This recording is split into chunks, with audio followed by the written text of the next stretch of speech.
प्रिय छात्र छात्राओं, कैसे हैं।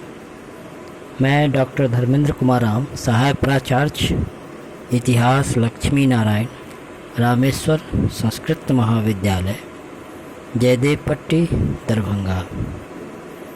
आज मैं पुनः ऑनलाइन टीचिंग हेतु उपस्थित हुआ हूँ और आज मैं उपशास्त्री द्वितीय खंड के छात्र छात्राओं के लिए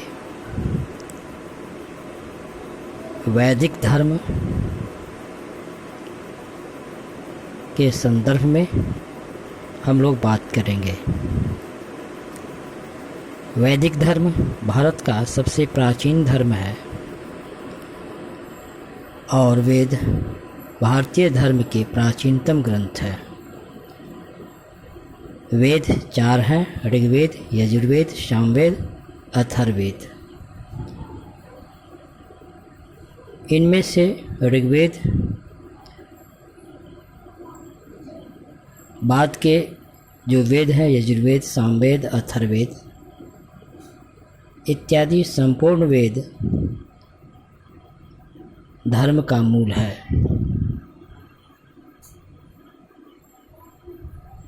वैदिक काल को अध्ययन की सुविधा की दृष्टि से 2 भागों में बांटा गया है: ऋग्वैदिक धर्म और उत्तर वैदिक धर्म। ऋग्वैदिक काल 1500 ईसा पूर्व से 1000 ईसा पूर्व के बीच माना जाता है, अर्थात दूसरे शब्दों में कहा जाए तो 1500 ईसा पूर्व से 1000 ईसा पूर्व के बीच ऋग्वेद की रचना हुई। अतः यह काल ऋग्वैदिक काल कहलाता है। ऋग्वैदिक कालीन धर्म में देवताओं की प्रधानता थी। इनमें अधिकांश देवता प्रकृति से संबंधित थी और प्रकृति तत्वों के प्रतीक थे,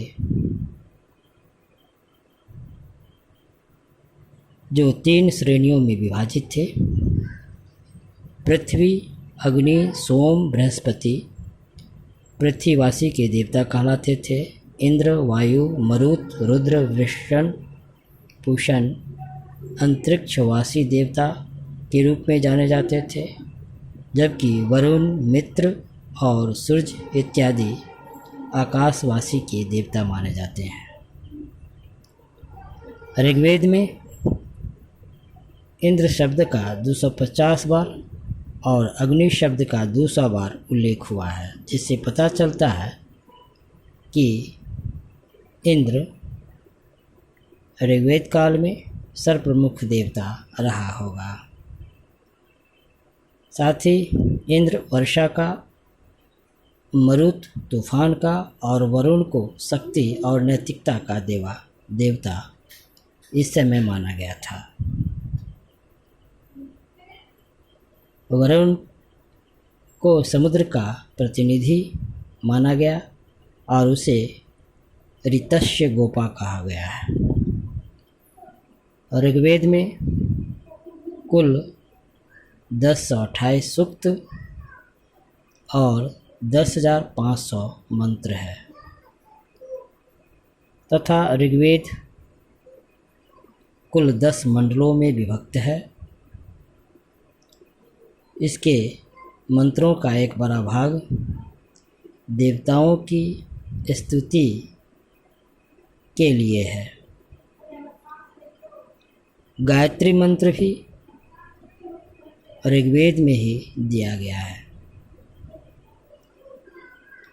ऋग्वैदिक कालीन आर्यों का धार्मिक जीवन काफ़ी उच्च था। इस समय यज्ञ और पशु बलि की प्रथा थी। स्त्री और पुरुष बिना पुरोहित के इस समय स्वयं भी अनुष्ठान कर सकते थे। तो बच्चों, आज हम लोग वैदिक धर्म के अंतर्गत विशेषकर आज हम लोग ऋग्वैदिक धर्म की चर्चा की है, जिसके अंतर्गत 4 वेद को हम लोग जाने, ऋग्वेद, यजुर्वेद, सामवेद, अथर्ववेद। तो आज हम लोग वैदिक धर्म की चर्चा की, वैदिक धर्म के अंतर्गत ऋग्वेदिक धर्म की चर्चा की।